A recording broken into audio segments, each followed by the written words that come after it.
Good afternoon, ladies and gentlemen. I am Lashana Chetty Singh, Technical Coordinator in the Biggie program, and I'd like to welcome you all here today to join us for our third in our series of conversation and networking. Today's session is entitled Artificial Intelligence, Ready or Not, It's Here. Embrace it, drive development. Of course, I'd like to say welcome to all our viewers online, and I want to make special mention of those of you in the audience today. We have Ms. Audrey Richards, Project Manager for Jamaica Venture Capital Program, our business service intermediaries from University of Technology, Caribbean Climate Innovation Center, JBDC, JMEA. Thank you all for joining us. I would like to, of course, welcome our moderator, the wonderful Miss Stacy Hines, to come on and take over today's proceedings. Welcome, Stacy. Thank you. Thank you very much. Testing. Hello? Hello. Can you hear me? Awesome. Hi, everybody.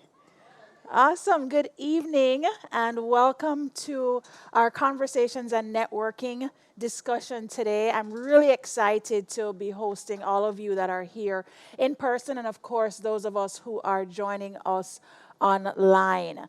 I love to chat. So you got, pun intended, chat, chat GPT. Got it. I love to chat, right? So you guys are going to have to make sure you hold me accountable to staying on track with the questions and making sure that our guests, who I'm about to introduce, are being properly facilitated. All right? I can get some agreement around that? No. We have some drinks that were prepared in the back if we need a little liveliness. You guys coming from work, maybe you had a long day, you need some simple syrup in your system, right? Okay, so are we all aligned on helping Stacy to stay in line? Yes. All right, that's a little bit better. Excellent. All right, so this evening I am joined by Trevor Forrest, who is CEO and founder of 876 Solutions.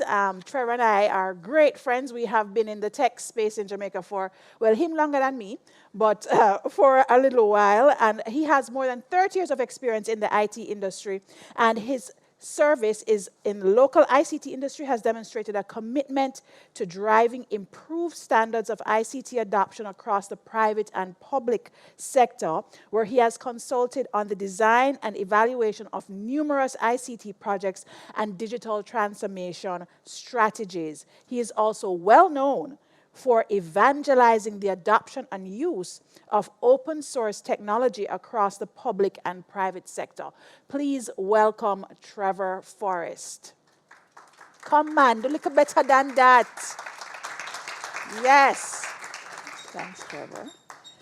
Okay, and a new friend that I have recently made, Mr. Matthew Stone. Matthew is a visionary leader in the field of artificial intelligence and automation, and has a deep passion for leveraging technology to drive innovation and change. Currently, Matthew is pursuing his PhD in artificial intelligence at the prestigious University of the West Indies.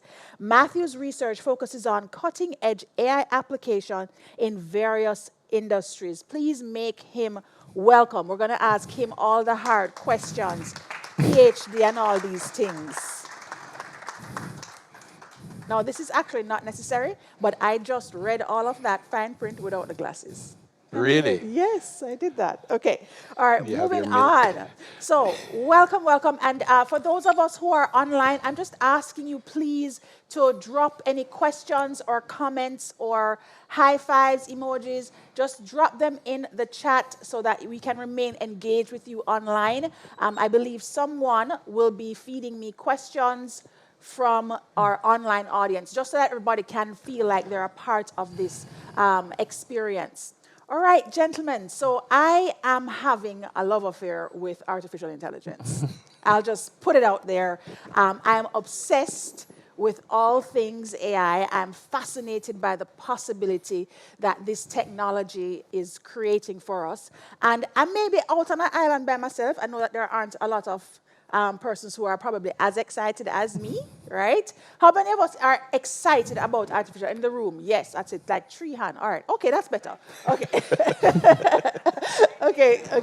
Okay, excellent, excellent. And I think one of the things that is generally present in the space is just really trying to understand what exactly is artificial intelligence, generative AI, which is, I think, what we're going to be exploring today. So I would love to start off with just that question. If you were to put it in the simplest terms, what would you say is AI? I'll start with you, Trevor.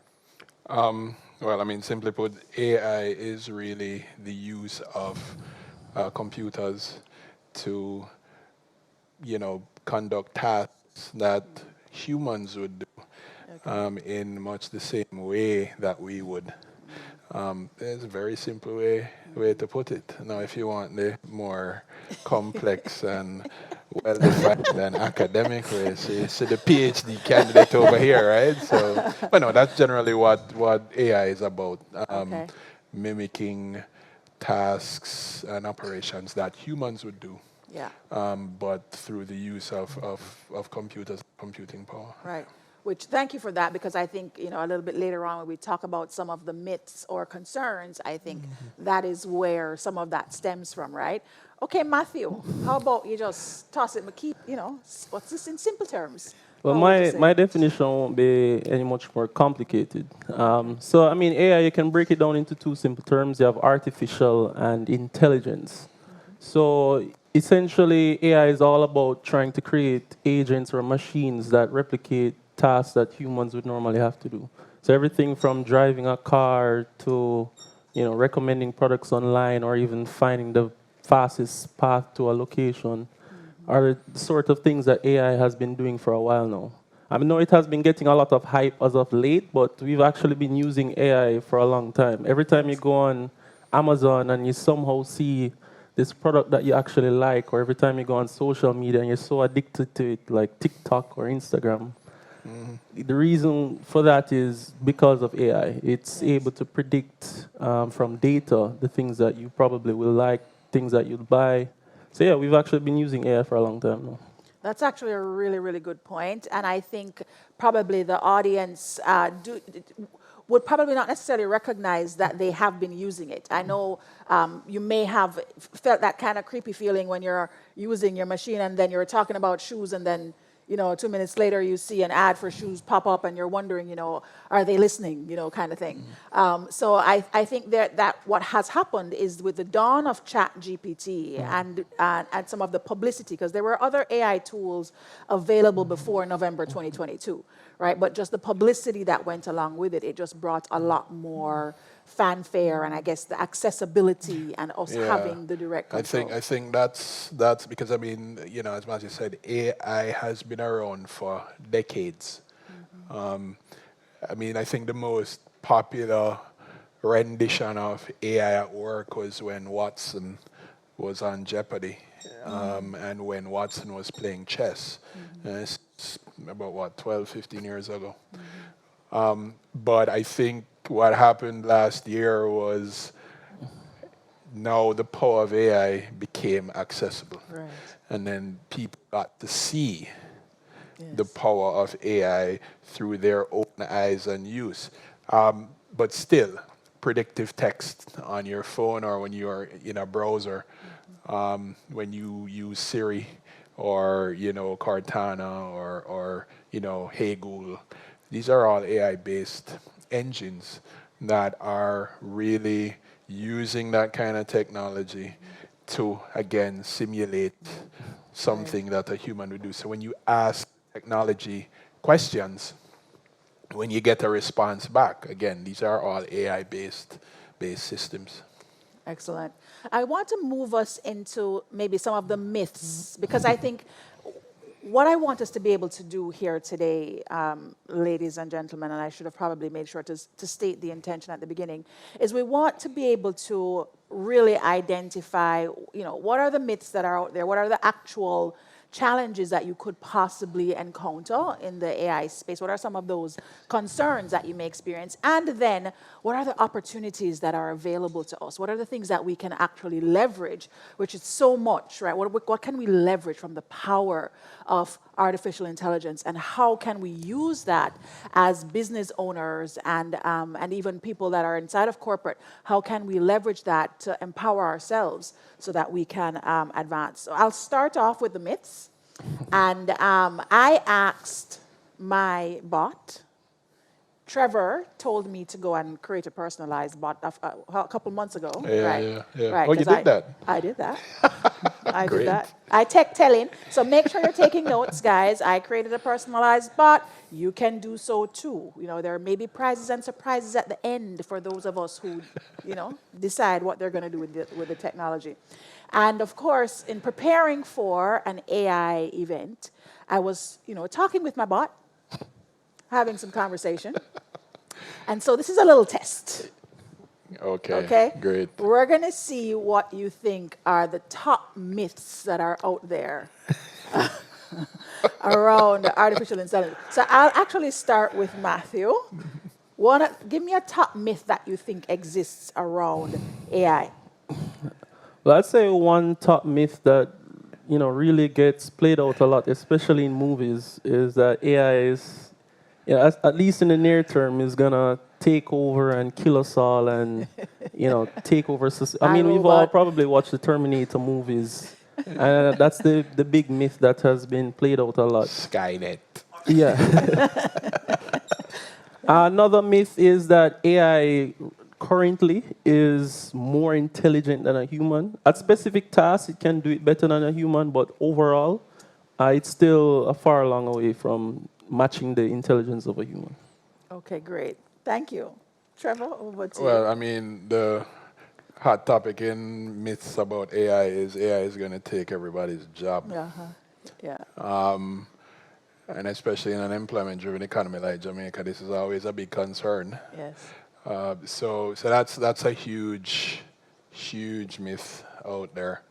I think also the notion that AI's reasoning abilities will outstrip humans right now. As Matthew said, it's some ways away. Yeah. The developments that have been happening thus far are even scaring some of the developers. Yes. But there is still some time before we need to start worrying about what you see in iRobot or Terminator or the likes of those kinds of movies. So I think the immediate concerns that most people have, because they're hearing all the conversations out there, it's not going to happen tomorrow. So I think we have some time. Humans, we still have some time. We still have some time left. Well, the battle is between the robots and the ozone, right? So whichever way it rolls. Yeah. So you guys passed. You passed. Those myths were included in the responses that my very smart bot returned. A couple more that I thought were interesting is that AI is only for big organizations and not for small companies, which I think a lot of persons who may be tuning in have small businesses or entrepreneurs, solopreneurs, and that implementing AI is complicated and expensive. I think there is also that borderline myth, because it really depends on what your business needs are and what stage you are in terms of the actual adoption itself. Well, actually, we're going to show how that can be done for some small business. Yeah, surprise, right? Oh, surprise! Yeah. Your facilitator loves surprises. No, that's great. Okay, well, I think a part of addressing the myths, right? For many of us who are in the business world, we want to know how to get started. Has anybody in the audience that's present, has anybody already started using artificial intelligence? Yes, good show of hands. Yes, willingly, not like, Not because you have a smartphone. Right. Okay, so there is some use there. How did you get started, Trevor? How did you get started utilizing AI in your business? Well, well, so getting started in AI happened for me the first time back in 2002. Oh, okay. It's funny, right? Because it happened for me in music. Ah, Since I used to do, as a hobby, music production, and the first voice or vocal synthesis platform that I saw in a studio. It was from Yamaha called Vocal, and it completely changed my view on music making, artists, and the need for them. possible. Yeah. Because Wow. now you're seeing a lot of AI platforms that are mimicking popular artists. artists. Yeah. But this stuff has been around, well, I saw it from 2002. Now, as it relates to starting to use it in my business, that would have happened uh, just about 3 years ago Okay. as a business use. And in fact, helping clients use it. And that was really in the form of chatbots. Okay. Yes. Chatbots are quite a Right. popular approach. Right. So from back then, using AI in that form more actively than before. It was really just fascination and playing around with text to speech and that kind of stuff. But using it in a business way, that's about 3 years ago. To date, I've started to use it heavily when chat came out. Yeah. Yeah. Yeah. Yeah, I just went crazy with that. But the fact is that many platforms are out there that facilitated, making things easier. Right. So when I told you about the personas, Yes. right? Being able to now create virtual assistants with specifically defined roles and capabilities so that you can actually create an entire virtual business with a whole bunch of virtual assistants with clearly defined capabilities through chat. So that, if you wanted to have a virtual business with a CFO, a marketing manager, an auditor, whatever, you could create all of these people or virtually in chat and then just engage them that way. Yeah. And what that really did was allow a small business, because my company is, I guess, what you call a boutique technology company. Yeah. It allowed us to be extremely efficient, because now we could do things, or we could at least start doing things without actually having to have the actual personnel. So that's one thing. Now again, we have to be mindful of the fact that the way AI, especially chat, works, you're beholden to the output, which is driven by the data and the learning that it does. So you kind of have to have a clue Right. about what you're asking it, so that you can make sure that the output that it gives you actually makes sense. So you don't want to be over reliant on the thing, but it's a testament to the capability of it. So one of the things that quite recently, and if you guys want to see this, I'll have them show you. We just launched a new service Yes, I saw for the that. business, You right? sent it to me. Yes. Yeah. Okay. So yes, right. I sent it to you. So we just launched a new service for data protection, registration, and assessments. Yeah. And one of the things that is always a challenge for small businesses, okay, you want to create an ad, and to create an ad, pretty decent ad, it's a massive production effort, or it is a costly affair when you're talking about getting scripts, getting talent, getting production, and so on. I want to show you something. Guys, can you run? You can pick any one of them and run. Um, so we launched this new product, and I decided that we wanted to try something a little bit different. And what we did was we created the entire ad. It's a 30-second ad using AI. So, you guys want to run Data that? protection registration is the first step in making your organization compliant with the Data Protection Act. Our Data Protection Compliance Toolkit simplifies this process by guiding you through all the steps necessary for your business to comply with data protection regulations. Visit our website at 876solutions.com to get started. Say goodbye to complex paperwork and hello to peace of mind. All right, so this is one. Now, this entire thing is all AI generated. The lady that you saw, the voice that you heard, the script that was used, albeit, modified to say exactly how we wanted to say it and whatever. It's all AI generated. It took about 35 minutes to do. But this is something now that is, we submit it online, we send it to people, and they get the message. The untrained eye would not discern that this is not a real person talking, but this is the kind of stuff that you can do. The cost associated with doing this is nothing compared to what you would actually pay to have this thing professionally done. With a little elbow grease, small business operators can do this. So that's the kind of stuff that, AI can do. Now, think about, and the term that a colleague of mine used in a panel discussion we were on 2 days ago.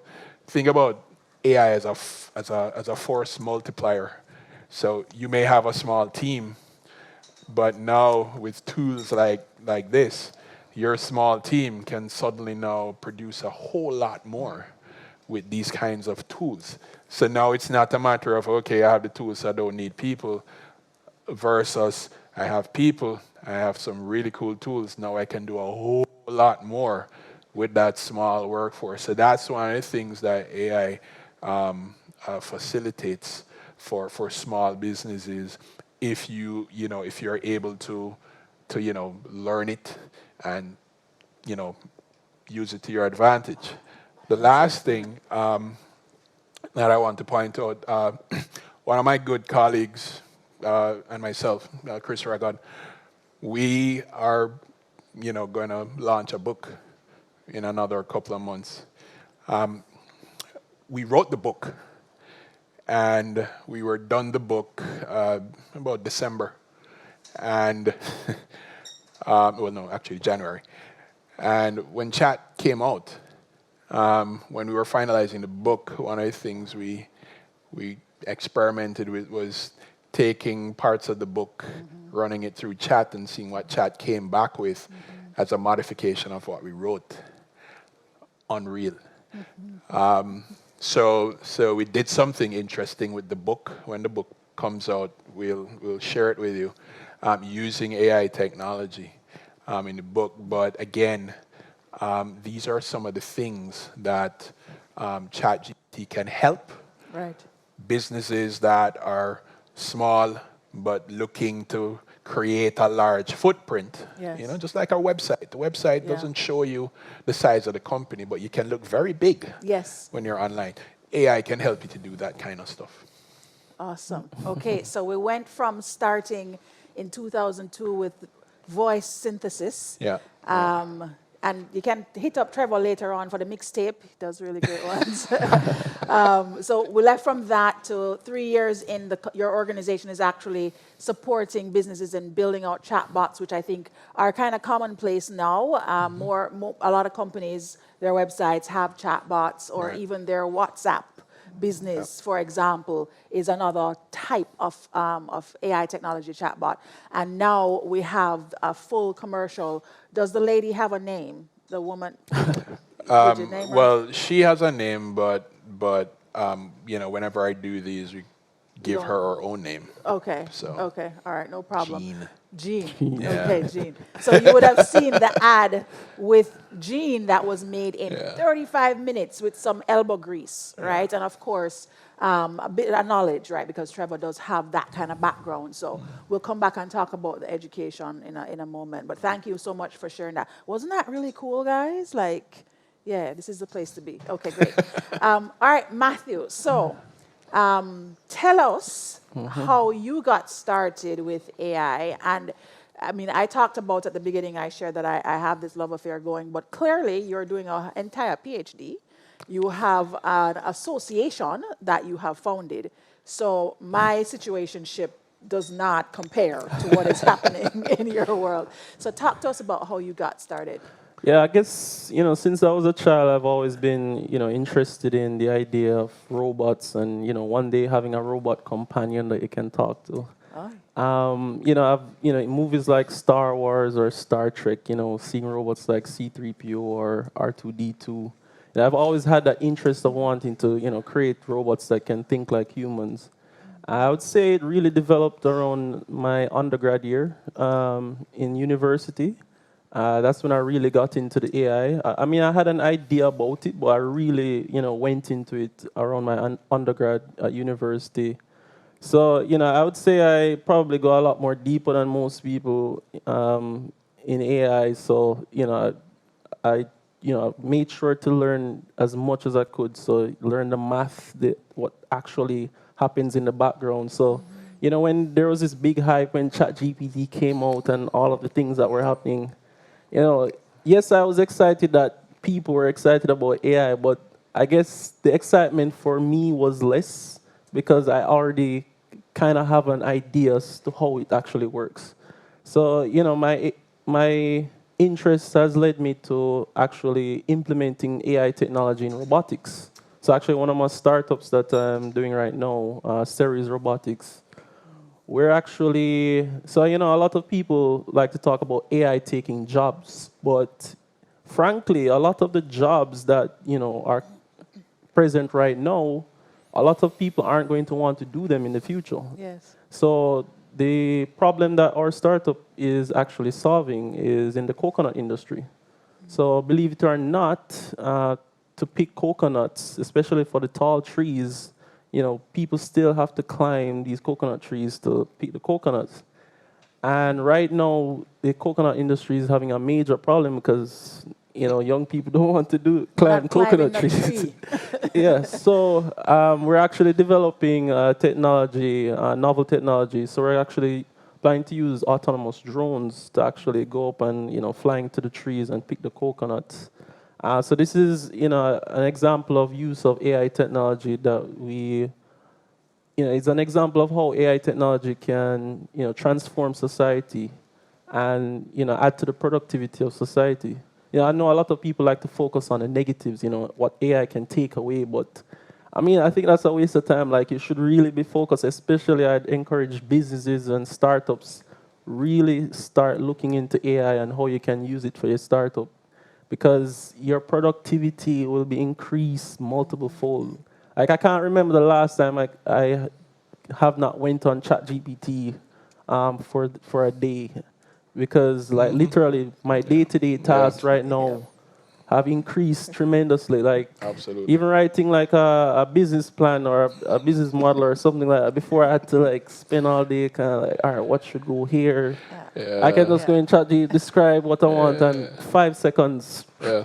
business model is right there. Yeah, in fact, those of us who like a problem I used to have, I don't have it anymore, when I was in college, was I could never start Yeah, the starting. writing a report. Yeah.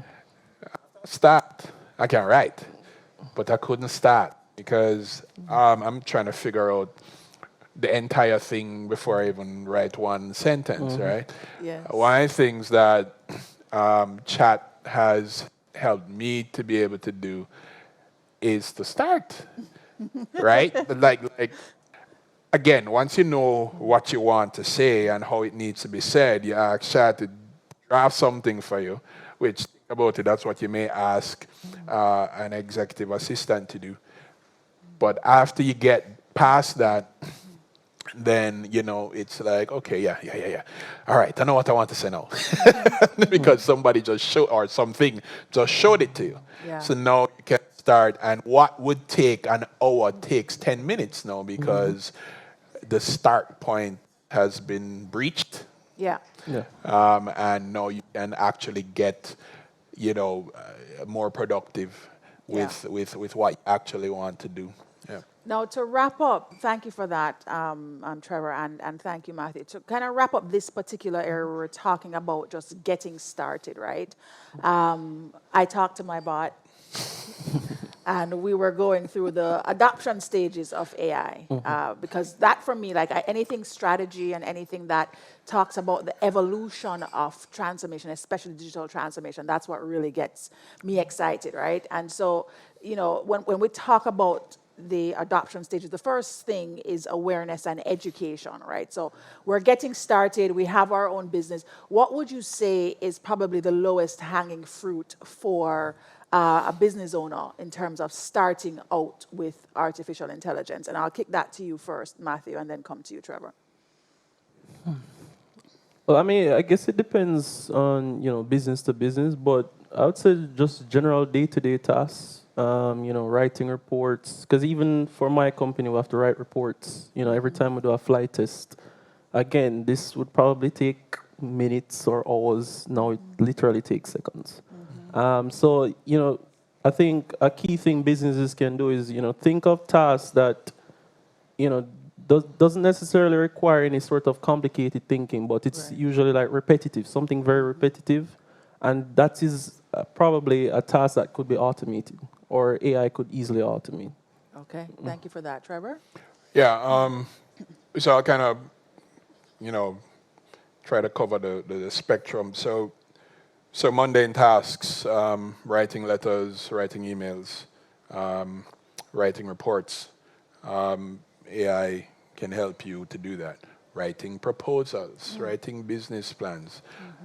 One of the things that a lot of small businesses suffer from, especially in Jamaica, which is why we don't get loans and grants the way a lot of other countries and businesses go, is a lot of startup business owners or small business owners just don't know how to write proposals. Yes.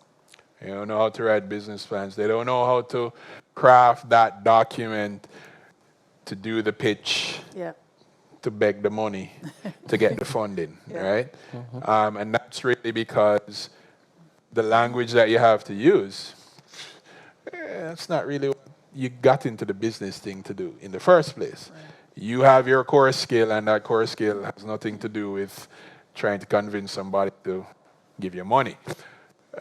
Technology can help you do that. So those are some of the things, you know, writing proposals, business plans, emails, that kind of stuff. It helps you there. The other way that it can help you is, if you move up the ladder a little bit, small to medium size, decision support.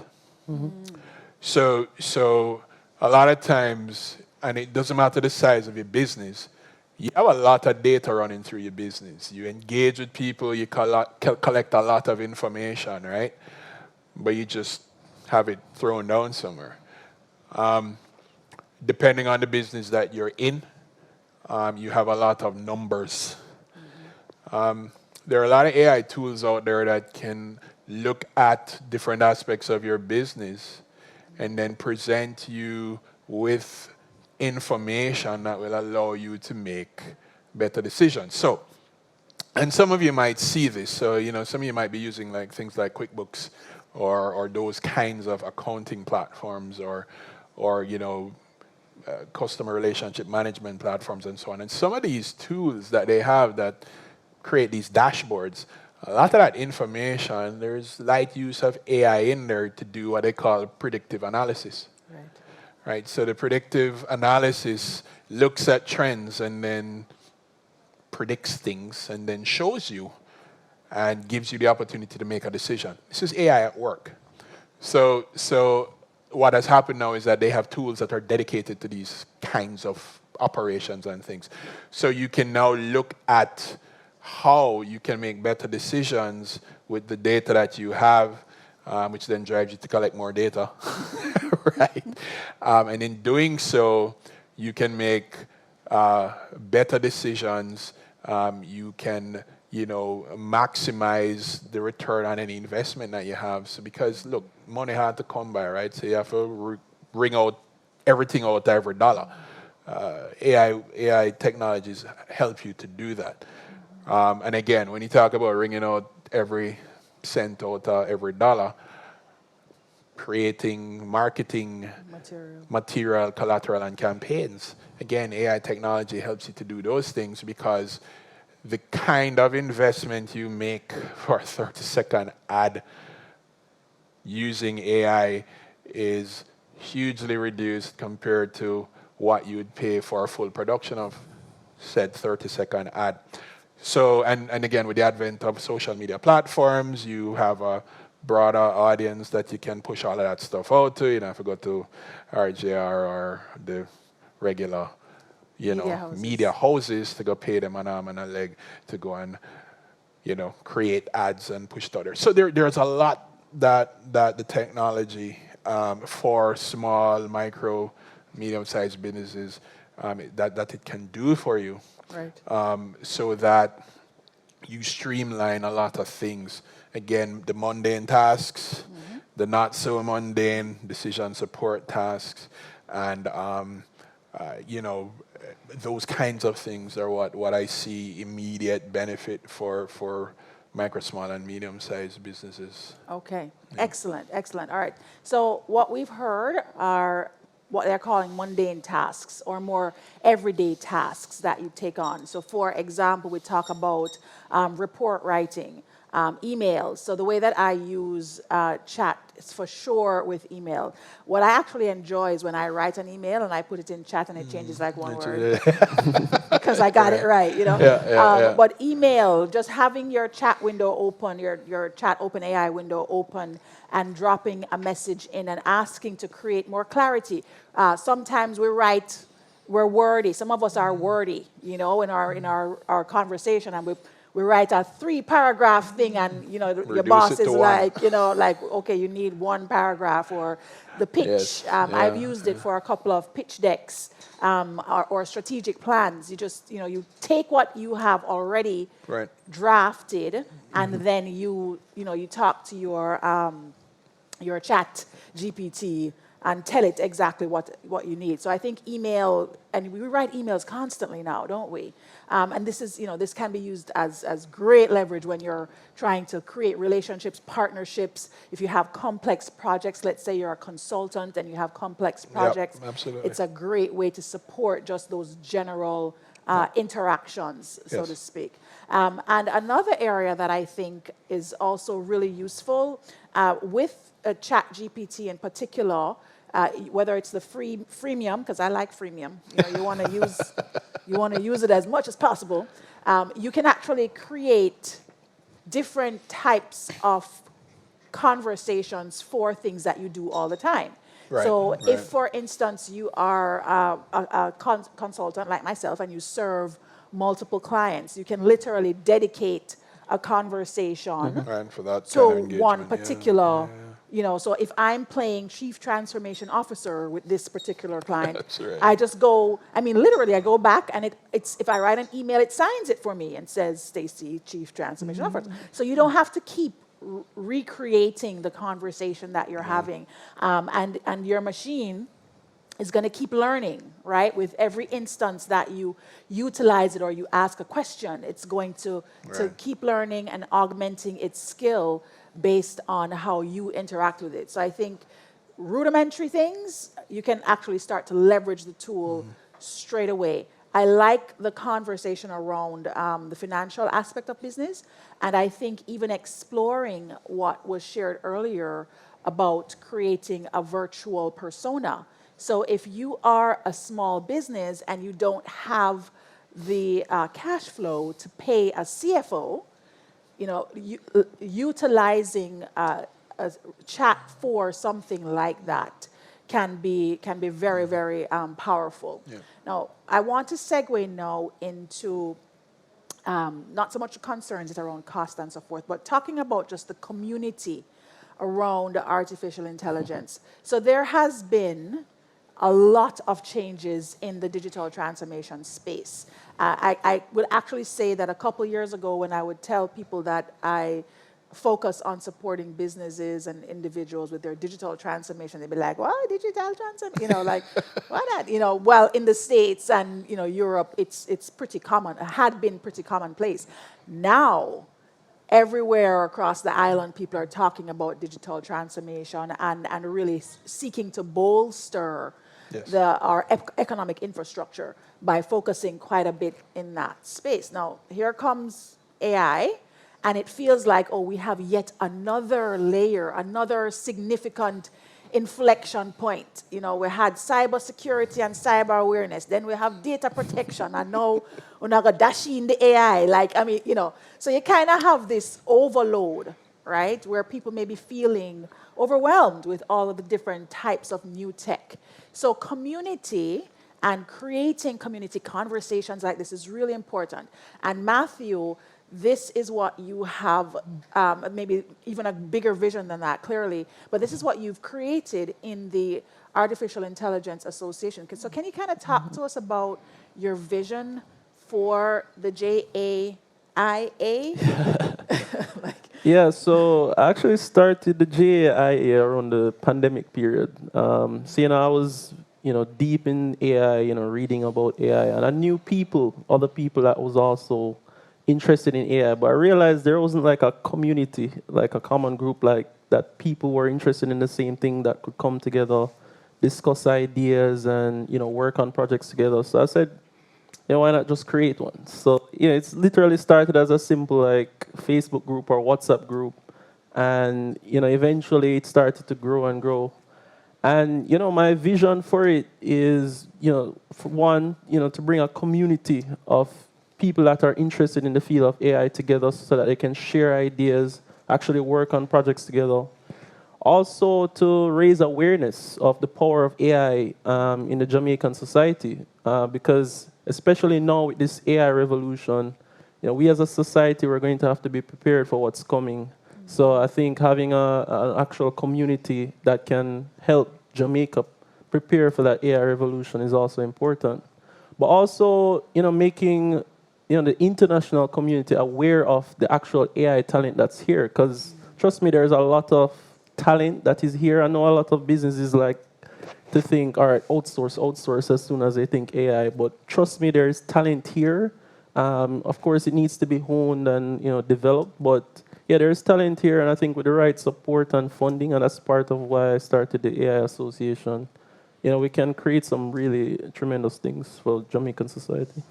Oh, I love that. And actually, when you talk about talent and that whole community perspective, we think about some of the elbow grease. So, you know, you may not have the time, capacity, or desire to be AI elbow grease in your own organization. However, through an association like the one that Matthew has founded, you can start to engage with individuals, with local individuals who have that talent, and start to create that conversation to help with whatever business goals you may have, right? Yeah, that's a general problem we typically have here. Yeah. Nobody knows where to go to find the skill sets. So we have, you know, fantastic programmers. We have people who have companies that have expertise in AI. We have a whole lot of talent. But because there's no central place to go to find these skill sets, we say, okay, Jamaica don't have it, so we're going foreign. And I think, you know, quite a bit needs to be done to create a space that shows all of the different verticals and all of the skill sets and all of the companies that exist in Jamaica that do these things. We need to do that more often because there is a lot of skill sets in AI in Jamaica that a lot of people just don't know about. Yes. And it's funny, more people outside of Jamaica might know about these things than people here. Yeah. So I think it's important to have, associations like what Matthew is building, not only to create the ecosystem, but also to drive and advocate for different aspects of AI.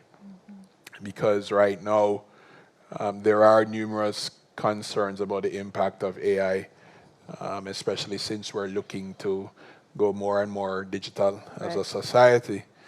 Right. So, what are the attendant policies, laws, regulations around that? And where does the government, where do the policymakers go to Right. get that kind of advice? Most times, again, I don't know about AI people in Jamaica, so they go overseas. Right. So it's important that we establish, groups like that to let locals know that the talents and the skill sets are here, especially as it relates to tailoring solutions that use AI for our reality. Nobody in the United States is going to figure out, say, yeah, they use AI for go pick coconut. Yes. These are things that originate here because we have some realities here that we need to solve that don't exist necessarily elsewhere. So that's kind of something that's very important for us to keep in mind Okay. with associations like that. Excellent. Did you But have yeah, something? on that same point of like, engaging policymakers and governments, I mean, there are some immediate concerns that we as a society we actually need to start thinking about. And I have made references to this a lot, especially I think with the BPO sector, there's I think a big probability that that whole industry could be automated within the next 2 to 3 years. Especially because a lot of university students use it as a form of employment. How do we as a society navigate that? What can we possibly use to replace that? I mean, I have a few ideas for how we can possibly navigate that, but that's an example of something that we're going to be dealing with in the near term. Also, in terms of misinformation, like AI can generate content like very quickly, Yeah. especially with elections coming up, maybe even elections. I think a story came out the other day with one party accusing the other party of using AI to influence the election. I mean, it will become an actual reality, especially when the next election comes around. You're going to see these AI tools used to generate fake content. People are going to have to deal with the reality of you can't really figure out what is real from what is fake. Right. You're going to see a political ad and you're like, "Whoa, that person actually did that," and it So turns it's out don't it trust, wasn't the always verify. Yeah, so these are immediate realities we need to actually start thinking about, like, what are the policies to deal with that? Like, if a party uses AI to generate a political ad, how do we, deal with that? If a random person does it, how do we deal with that? Yeah. So these are things we, as a society, are going to have to deal with very soon. Yeah. And I Yeah, think these- I think what we see happening with technology evolution, generally speaking, is we have to catch up in many instances with the policies, and because some things you don't necessarily know right off the bat. So the Cyber Act may have been created in 2010, 2015, but we just recently had to go through and actually do a revision, right, and present on it. And it's similarly with data protection. You're going to have, new legislation that may have to be drafted. And similarly now with AI, the organizations that have that as a part of their mandate, they'll have to do the work of ensuring that the policies and procedures that need to be in place are actively being looked after.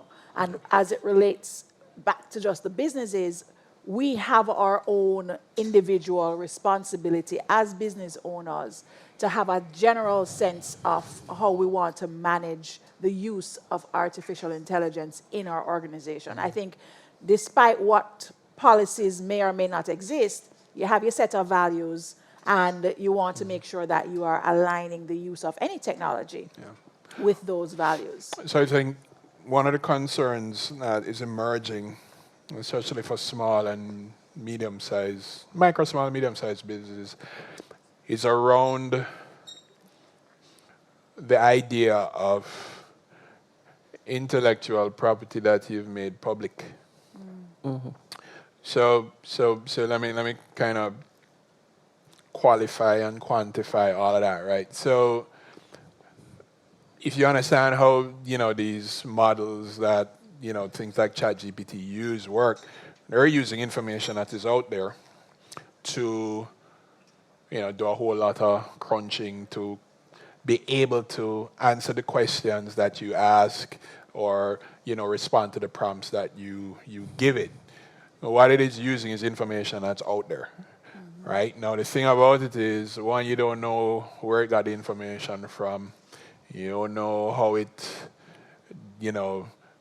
digested that information. You don't know how the algorithms work for that, right? But here's the thing. You may come up with a unique idea for your business. You may have 3 or 4 different businesses with very unique ideas, and they come out and they're out there.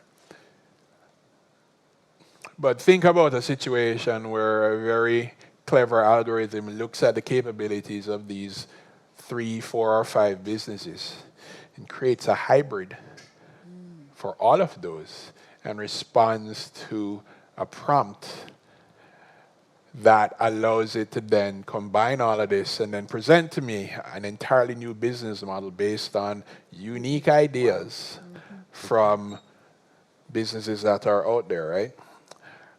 So the thing about that now is you start to have a competition as to who can come up with the most clever, innovative things that they never thought of because they asked an AI engine to create it for them, and then they run with it, right?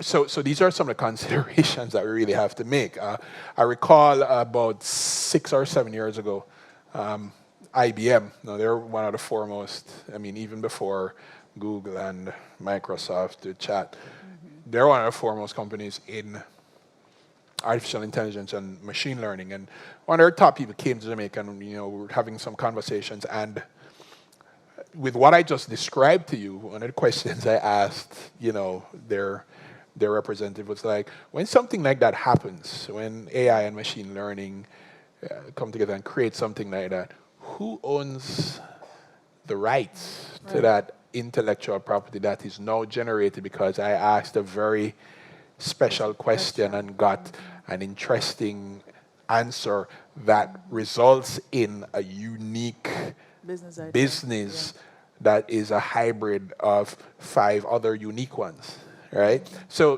these are some of the things that you have to contemplate when we're looking at these things. It's advantageous, but then it could represent threats, right? Because the capabilities, and this is not, we're not even talking about reasoning. This is just taking information that's out there, Right.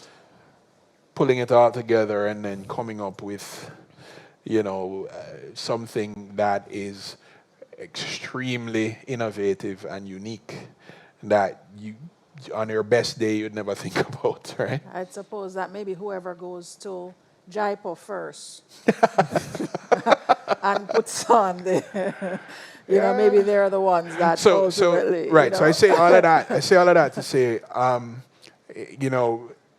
in concert with what Matthew is saying, we have a whole lot of laws, but with the advent of, technologies like AI and machine learning that cut across all of the different businesses and verticals and everything, we're now going to have to look at how we have to modify those laws to contemplate the impact of this kind of technology and what it can do. Yes. No, good. And I'm actually glad you segued into concerns, because I did want to touch on just a couple of the concerns that business owners may have that they'd want to get addressed. And then again, just asking persons who are online to just drop a question in the chat or comment in the chat related to any of the different areas that we've touched on so far. Cost. Let's talk about cost. So you heard me talk about freemium. I'm a huge freemium fan. One of the things that I found is with the assistance, for instance, because I have a lot of meetings, and I don't usually take notes. I don't particularly like taking notes. So that's one of the mundane tasks that I have outsourced. Now, in this particular area, you'll find freemium across the board. So you'll have Airgram, you'll have Otter, you'll have Firefly, you'll have all the different. Is there some kind of guideline that you would suggest for business owners when they're navigating all these different AI tools and managing the cost of trying to leverage all of them, or one till you have to pay your feet and then you jump to the other? Yeah, no, go what you can afford. I mean, one of the things that you always have to be cognizant of is what is the return on that particular investment. Right. And I think the cost is extremely competitive with a lot of the solutions out there when you compare it to, okay, what would it cost me to do this the traditional way? So, the platform that I used for that ad that I showed you. Do we have another example? Sure. Gentlemen, She's just saying something different. But yeah, you can run the second one. Yeah. But the platform I used for that ad, when I looked at the cost for the entire year of that platform, the cost for the entire year is less than what it would cost to have the consultation for creating that. Wow. Yeah, well, but it pay for itself after I create one ad. So, Right. You can go ahead. yeah, man, you can run it. That's fine. Ready. Data protection registration is the first step in making your organization compliant with the Data Protection Act. Yeah. Our Data Protection Registration Toolkit simplifies this process by guiding you through all the steps necessary for your business to comply with data protection regulations. Say goodbye to complex paperwork and hello to peace of mind. Right. I just got to say Yeah. that the Jean, you know how you design Jean, and she got a little, some bags under her eyes and stuff. Like, she looks like a real person. Like, it looks, Right. like, I love that. So these are avatars that you choose from.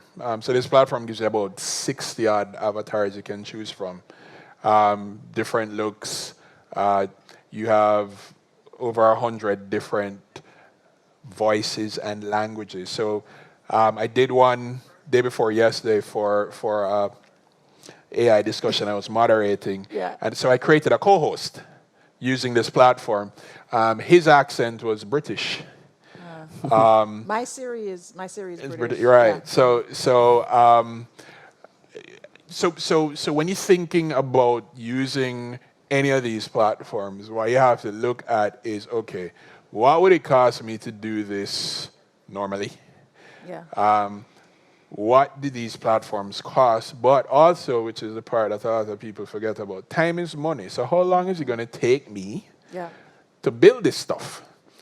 And am I the person that's going to build it, or am I going to farm that out? Because you can go to like TopTal or Fiverr or any one of those and have people do this for you using the technology, right? So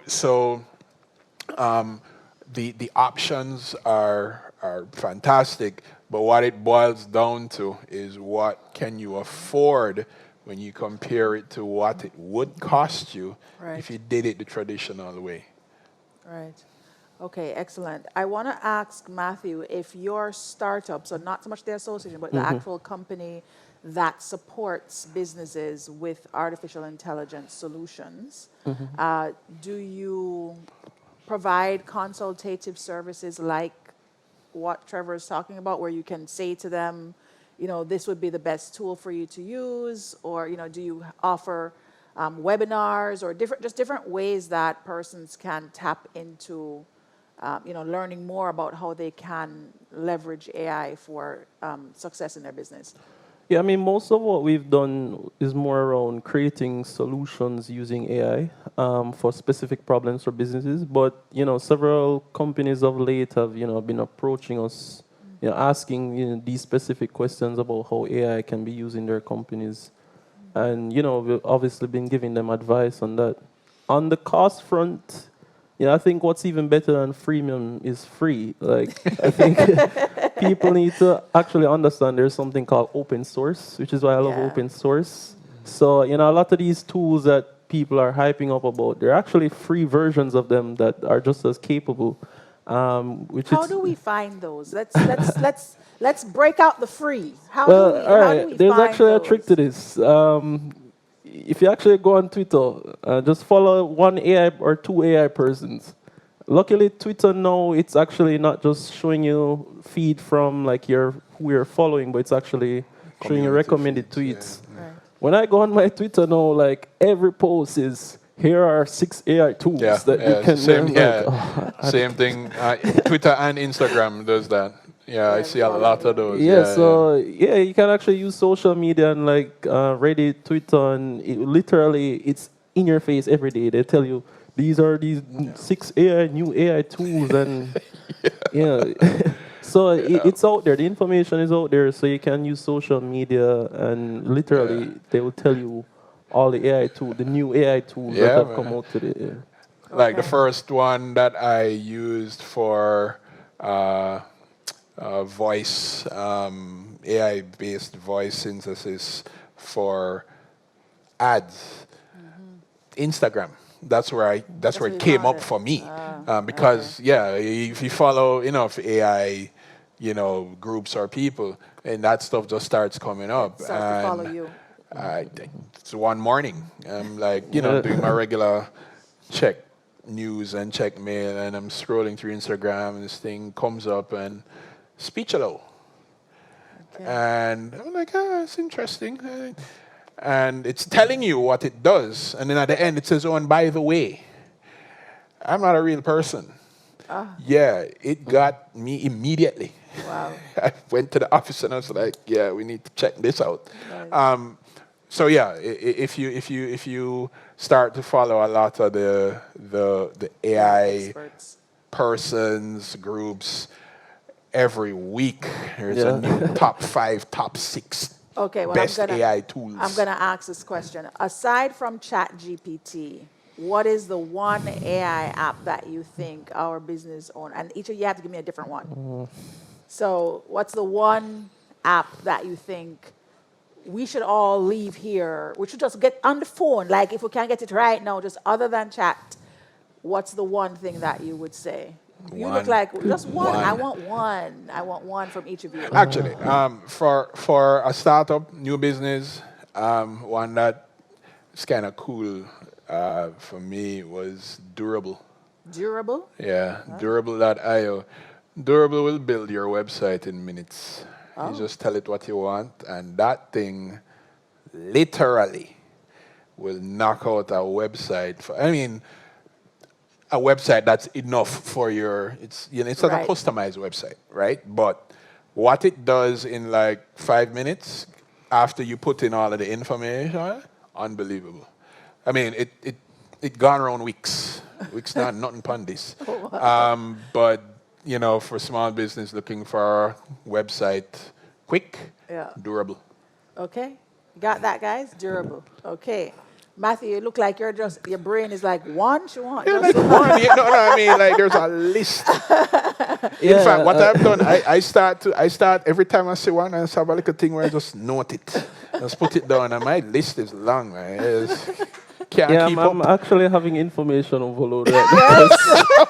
like, Yeah, man, can't remember like them I'm, just. I'm trying to parse through all the AI because, as I said, like I'm seeing new AI tools every day. So it's Yeah. Yeah, man. it's almost like it's so hard to even remember which one is which. I think I would nowadays. just recommend an assistant.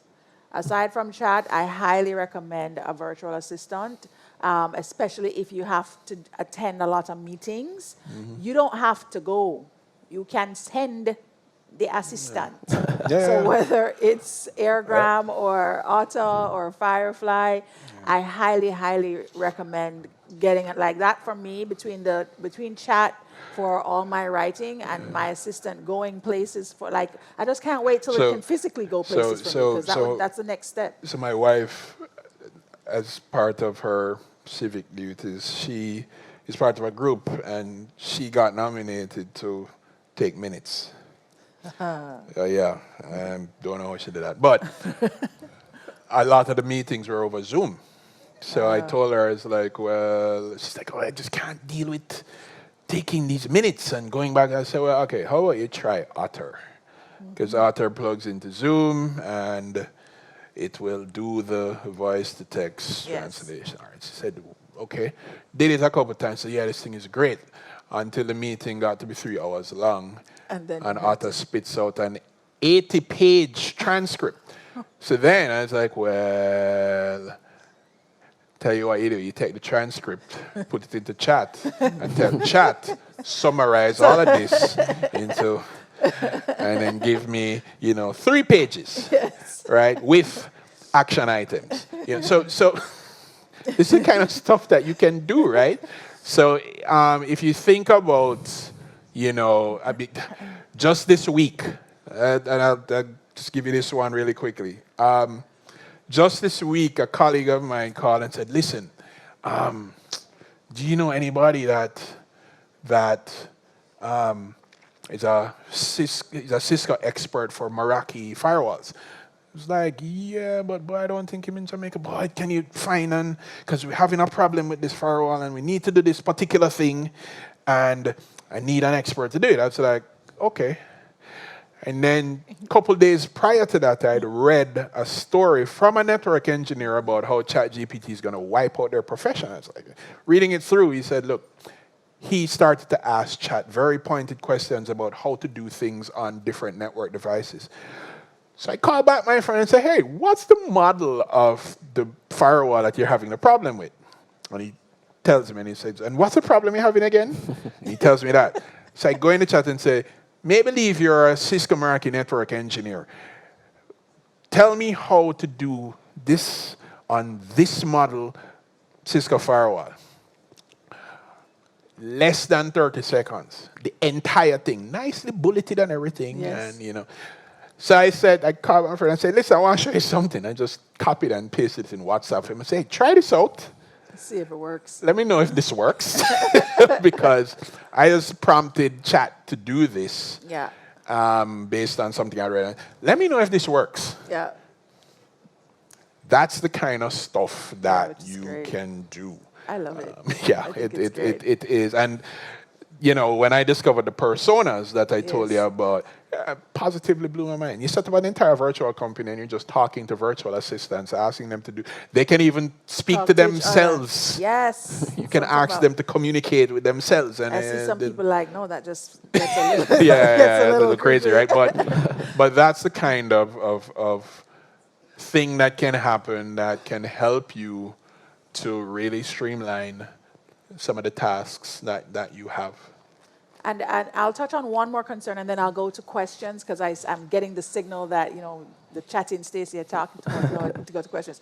Just one more thing, because this conversation about hallucinations, and okay, Matthew is like yes, and misinformation. I mean, sometimes as I said, I'm a lover of all things, most things AI. And I really enjoy when I ask it something and it tells me, I don't have this information prior to 2021. So, after 2021, not prior, after 2021, so I can't answer that question for you. Mm-hmm. However, I understand that for other persons, they don't have the same kind of experience where it tells them just craziness, right? Or the hallucinations is what we'll call it. And I have had hallucinations before. So, for example, I have a podcast called The Balanced Lady Boss Show, and I was in paid chat now, and I asked it to imitate the voice of Ariana Huffington in one of the conversations I wanted to have on the podcast. And so I put in some information, and then it started to say, as Ariana Huffington, the producer and host of Balanced Lady Boss, I was like, no, you ain't. Like, you have that incorrect. I am the host. So I understand that the hallucinations do exist. Like, how do we navigate that as business owners? Matthew, you go first because you had an audible reaction to Yeah. to the hallucinations. Yeah, it's something I always plead caution with, like when using these generative AI tools and especially ChatGPT. Like based on how it was created, it will hallucinate. That's literally a feature in its design. Especially in how it gives you the response, it gives you very confidently. It sounds correct. Of course. Literally, it was trained specifically to sound correct. Yeah. Now, Yeah. this can obviously give a false sense of confidence that you're getting the correct answer, but if you actually don't know what you're asking it can literally make stuff up that sound very real. Like, I've even used it one time. I was doing some research and I just asked it a question. It literally made up some fake references. When I went to the link for the references, I was doing computer science research and it's giving me papers about physics. One time I asked it a math question and I said to ChatGPT, this is wrong. You realize this is wrong. It's like, oh, I'm so sorry, Matthew. And it literally gives me about the same answer. I'm like, that's when I realized that these things actually don't really understand what it's literally like a parrot, like just Yes. spewing out information. So yeah, I'd plead caution. If you're going to use ChatGPT for information, at least have some background information on what you're asking it before asking it. Yeah. And quality check. So Yes. whenever I do, because I do ask for fact-based insights, and I'm very intentional when I do that if I want to have reference points. And it will give you reference points. Don't just copy-paste it over. Go check the reference points, right? Yeah. So that you can make sure that what you can validate, it's like quality assurance testing, right? You validate what you're doing. And it highlights a very serious aspect of large learning models and data sets that impacts us. Matthew and I and a couple others were part of a lecture talking about AI couple weeks or month or so ago. And one of the things that you have to be concerned about is, again, the data that is out there that these AI platforms are using to create the output. So one thing remains fundamental, garbage in, garbage out, right? Yeah. So if the information is flawed, the output will be flawed. Yes. So if you don't know or have a general idea of what you're asking of these tools, then it can take you down a very, very bad rabbit hole. So something that you always want to consider is when you're using these tools as aids, try to stay in your lane or stay in the lane so that it doesn't take you somewhere that, leads you astray. I mean, the one thing that came to note about 2 weeks ago was, some attorneys that used chat to write some case documents. And chat quoted and used case law that didn't exist. And they submitted that, and they got into problems when that happened. But you have to at least have some clue about what you're asking it, Right. so that when it spits the stuff out, you can do your own little fact checking, Right. so that there is Validation. some degree of accuracy in what you will then use as your now output from what it's doing. So don't use it to make yourself look smart in something that you have no clue about. Yeah. Stay in your lane with it. Yeah. No, So- great advice. Great advice. Okay. All right. So I know there are burning questions from the audience. Yes. All right. So I'm going to open us up for questions. There is a mic. So if you could just put up your hands, and our gracious host from DBJ will pop over. I have a question back here. Yeah. And if online, I'm not sure who is actually gathering questions online. Okay, we're just that good. It's great. Excellent. All right, Nkrumah here from Series Labs. I can understand that AI is good for business and all, but my concern is AI used in education, particularly primary and secondary level, and even at a somewhat advanced level. How you think it will impact those students, and do you think it's a good thing? We just had a talk about that like Yes. 2 days ago. All right, so here's how I kind of wrap my mind around that kind of question. Let's say about 20 years ago, Google and Wikipedia, these platforms started to become very popular to the point where they became credible sources, Right. right? So, I mean, when it gets to a point when somebody says, well, how do you do this? Google it. Now you're saying, well, that's where credible information is. But then in education, the role of the educator has to morph to adopt now a new stance where it's, look, you're now competing against the information that is readily available. So your role now has to be, okay, embrace that kind of technology and information access is there.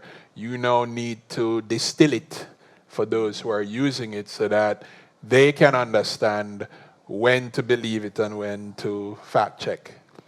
So while the technology is great because everybody uses Google, everybody uses Wikipedia and the likes of those things, being able to help people to know when to and how to discern what is fact from what is not so much fact, that's where it gets important. So education and education methods have to evolve to move with this kind of reality that is emerging, right? So it's not whether it's a good or bad thing, it's how you're going to treat with the inevitable to make the people who use it smarter in using these new technologies, because the worst thing you can do is, and this is a huge problem in education with AI, is the over-reliance on AI.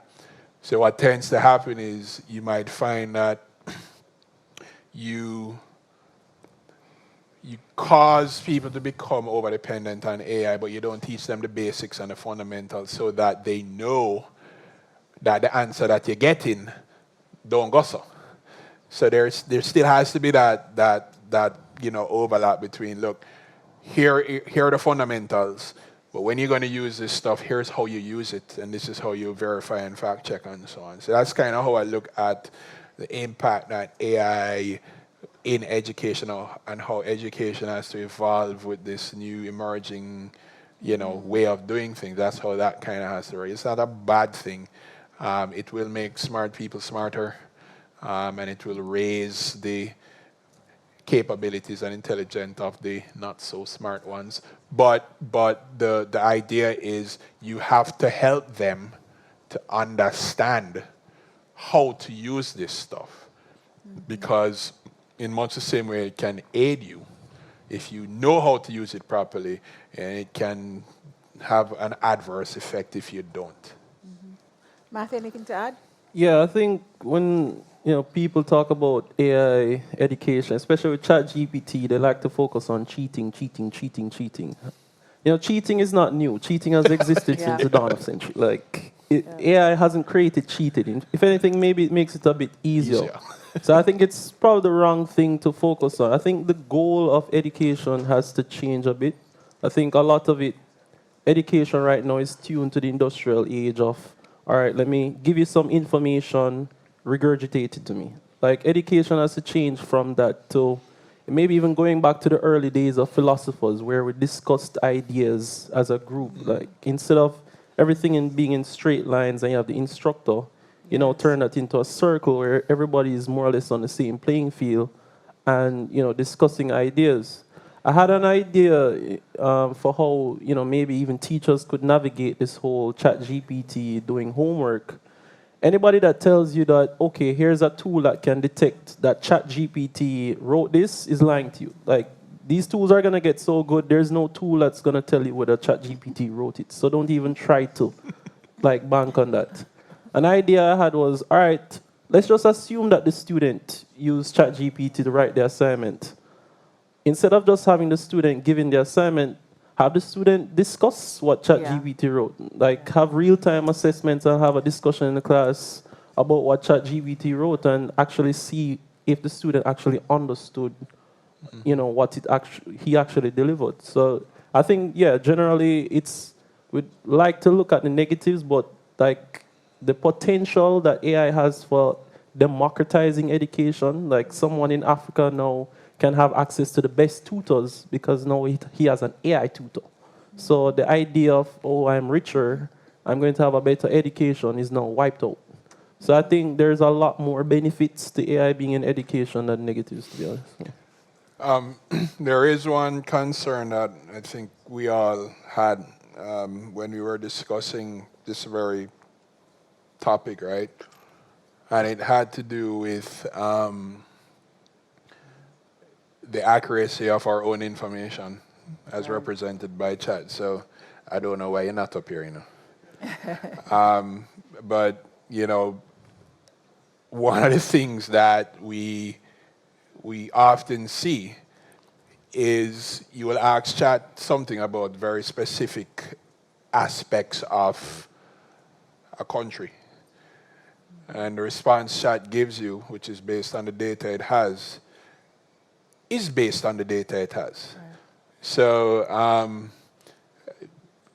you will ask it questions about Jamaica and very specific aspects of Jamaica, and it will give you an answer, and you can say, yeah, that not really got us still, and what that highlights is the fact that the data that is out there, which perhaps we didn't put there, right, but that's what it's learning from, can now, to the uninitiated, uneducated, influence a viewpoint about Jamaica.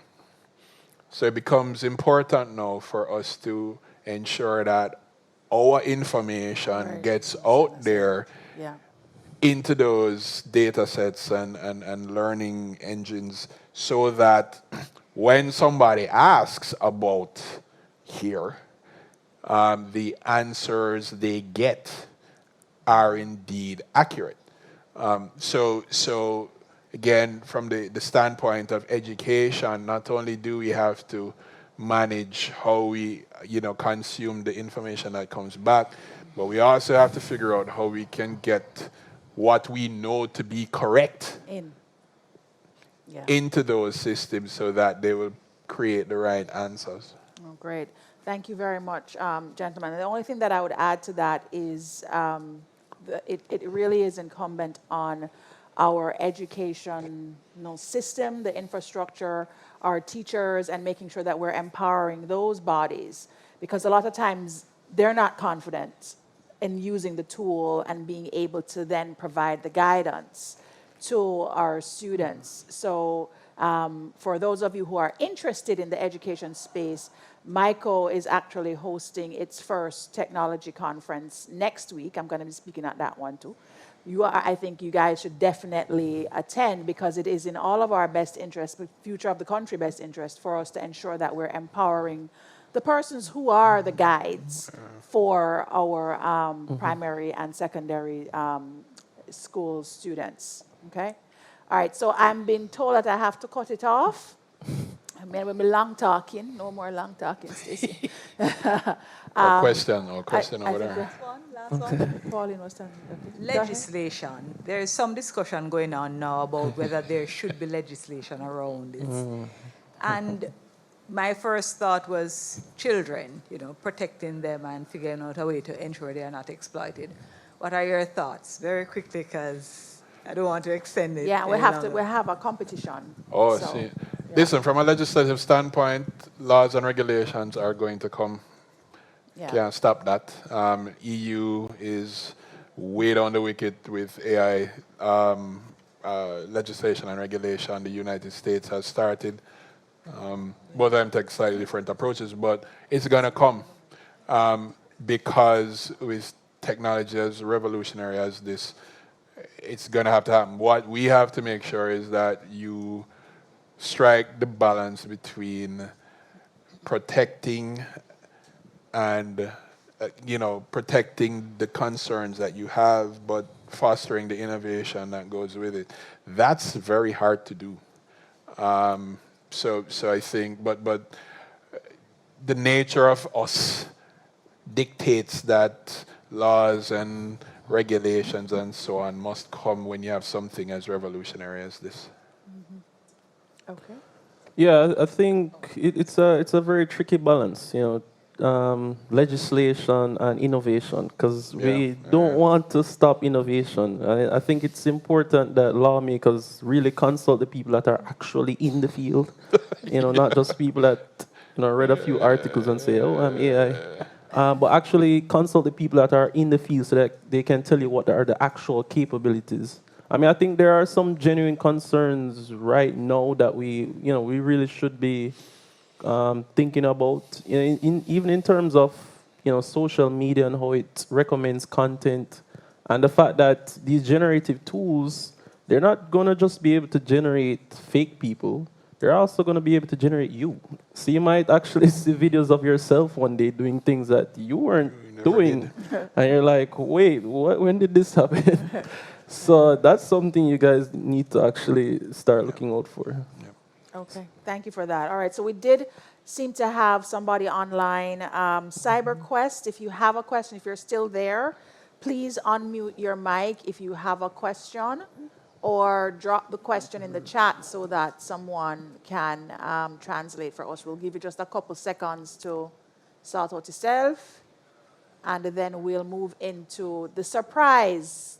Not really, because I've been talking about it since we started. Anything from CyberQuest? Took her hand down. Okay, maybe we answered the question. Again, we're just good. We're just great. Okay, so before I ask Lashana to come back up, I just want to say thanks. So can we give a round of applause to our speakers? Awesome.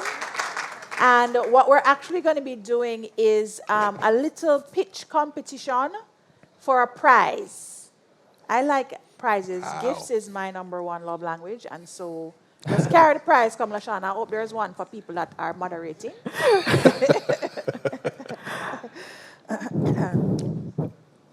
Okay. I don't know about anyone, but I'm definitely an AI convert. I had a meeting this week with Dr. Walcott, who embarrassed me and sent his Otter and Firefly. He added them to the meeting. At the end of the meeting, I saw the meeting notes, and I'm here thinking I no longer need a journal to write all these minutes and these notes. So thanks, David, and thank you so much. I think this was a very excellent conversation. And just to segue, we have a competition. I would love to hear from 2 persons how AI will be utilized in your business. And then, of course, we'll ask the panelists to select the winner. So I would love 2 or 3 volunteers. Just identify yourself. Okay. Oh, okay. I see Z-Rise, Dr. Taylor, and a gentleman at the back. There's a lady here. I'd like a lady. Yes. So we have and a lady. DEI, diversity, equity, and inclusion. And of course. So where's the other 2 people? There were 2 gentlemen, I think, and 2 gentlemen are at the back. Okay, you can go ahead. All right, I am getting brave. All right, so I have a platform, an application that will be launched through the DBJ program. It's called EduHub Teach, with AI embedded in it. So it is a platform specifically designed to help teachers output their lessons in about 2 minutes. That's the intention. The lesson plans as well as their lesson activities. So one of the challenges that teachers have is the amount of time that they take to prepare a lesson. Like it can take an entire day, an entire night, an entire weekend, and sometimes the entire summer. And so what this application will do is that it will actually allow the teachers to create templates, and the AI will generate these activities for the teachers, and then they will quickly output it. They can choose whichever template that they want, and these will include games, activities, e-books, any sort of content that the teacher would typically need in their classrooms. It will also connect them with their classes, so the teachers can also connect with their class, whether it is online or face-to-face, and they can also join their class online. So there will be a join code, and they can join and get access to these activities in real time. Okay, thank you very much. What's your name again? What's your name? Can you ask her name? Just give your name. Davia. Okay, thanks, Davia. And we have from Z-Rise, just introduce yourself, 2 minutes. Good night, everyone. I am Jean-Claude Walters-Dunn, the founder of Z-Rise, and at Z-Rise, we connect brands to content creators. Now, I'm also a beneficiary of the DBJ's Ignite grant, and how AI will be implemented in my company is that a problem that many brands have is finding the ideal content creator to market whatever they have. Ideal meaning, is their brand in alignment with the type of content or product that they produce? Do they have a connection to the ideal demographic, et cetera, et cetera? What AI will do in our company, in our platform, is use the data provided by these creators on their platforms, sift through the target audience that they have the connection to, and in a sense, connect the brand with the perfect match. Thank you very much. Jean-Claude, thank you. Jean-Claude. Dr. Taylor. Good night, everyone. My name is Dr. Taylor, and I'm the CEO and co-founder, along with Dr. Walcott, of First Step Education. We help medical students and medical doctors prepare for their internal exams as well as their external exams. We have created a model we call Contextual Adaptive Learning Model, also CALM. That's my branding, by the way. Where we will have an artificial intelligence that will be able to detect where a student goes wrong in the learning process and correct it. So right now, as a medical student or a medical doctor, for you to have a private session that can cost anywhere between $150 to $300 USD per hour. And that is very expensive. And so it creates a barrier. Again, with the AI, when you answer a question and you get it incorrect, it will be able to map out to say the correct answer was here, your answer was here. So I can show you the distance from the correct answer and then basically branch to see where in the thinking process you went wrong. So at the end of it, you'll be able to can see almost like a graph of the correct answer where you're thinking, so that over time, you answering questions, it can give you insight into what you can do to improve, saving you $300 per hour. Thank you so much, Dr. Taylor. And we have Devon Lee from Smart Track.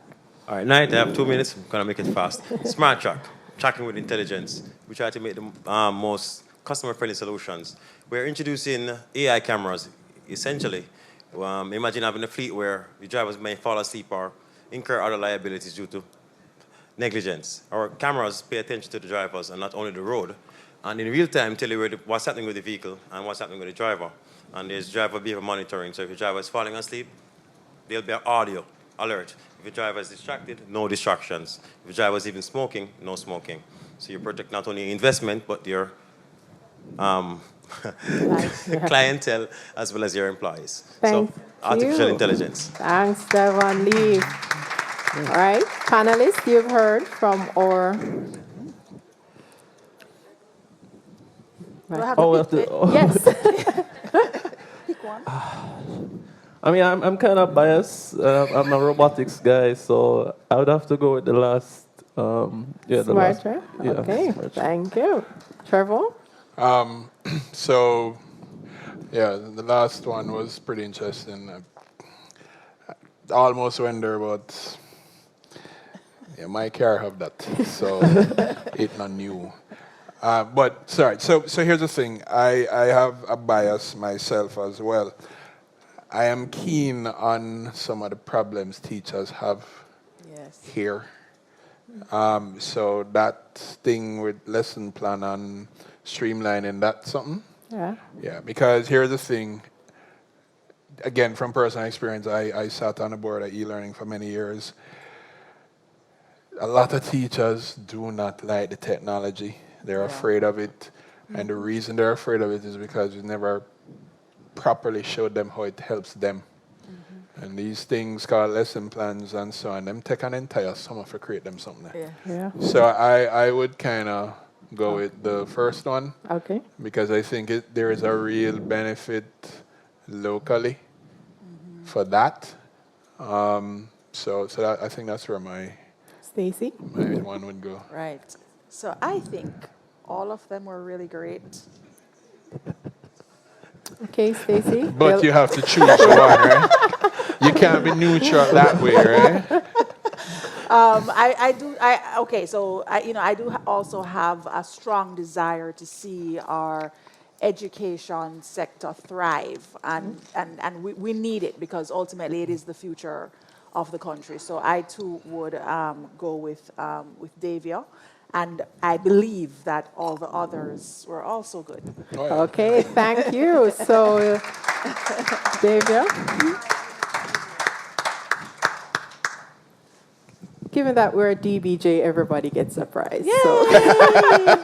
Thank you so very much. And I want to say a big thank you to Matthew, Trevor, and Stacy for taking the time out this afternoon for sharing with us. It was very informative, and based on the attention of the persons here and the questions that we've had online, it was definitely a worthwhile time spent. And I can imagine that we may call you again for a second or a third event of this nature. So I really want to thank you for taking time out to be here with us today. It is greatly appreciated. And of course, to our audience that is here, I also want to acknowledge our director, Cecile Watson, and our general manager, Mr. David Wan, who graced us with their presence today. And for those of you joining us online, thank you so very much. Please share some emojis with your feedback and let us know exactly what you'd want to hear our other conversations about, or you'd want the panelists to come back for a part 2 on a special topic. So thank you very much. I want to thank our event planner hosting us here at the summit. It has been a very relaxing and refreshing evening and filled with learning. So thank you so very much. And for persons who are interested and want more information, please visit us at www.thinkbige.com. Thank you. Have a wonderful evening. All right. Awesome. Excellent.